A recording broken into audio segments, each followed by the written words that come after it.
5% जे आरक्षण मुस्लिम समाजाचं राज्य सरकारने 17 फेब्रुवारीला जे 2014चा जो अध्यादेश होता तो रद्द करण्यात आला आहे।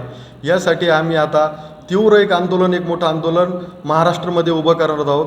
त्यासाठी आम्ही देशभरातल्या आणि महाराष्ट्रातल्या जे बुद्धिजीवी लोक आहेत, जे मुस्लिम समाजाच्या आरक्षणाबाबतीत जे अग्रेसिव्ह जे सतत चळवळीत राहणारे लोक आहेत त्यांना आम्ही आमंत्रण देणार आहोत।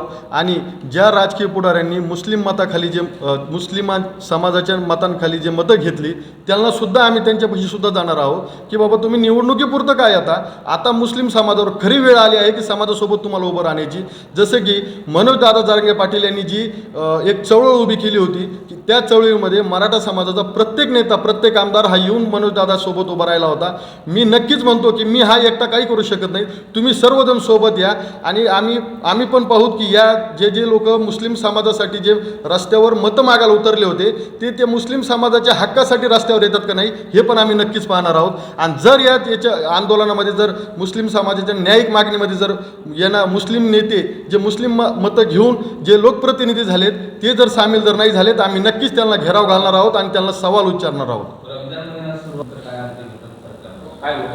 रमजान नंतर आम्ही बीड जिल्हाधिकारी कार्यालयासमोर एक मोठं आंदोलन उभं करणार आहोत मार्चच्या शेवटच्या हप्त्यामध्ये।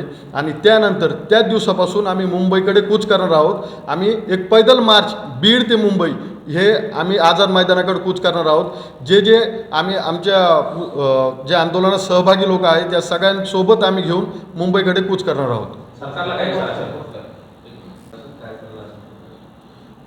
पवित्र रमजान महिना आमची ईद होईपर्यंत जर राज्य सरकारने यावर काही निर्णय जर नाही घेतला तर आम्ही रमजान ईदच्या नंतर 1-2-3 हप्ते एक हप्ता आम्ही वेट करणार। त्याच्यानंतर आम्ही बीड ते मुंबई आझाद मैदान आम्ही पायी मार्च पायी यात्रा आरक्षणाची आम्ही काढणार।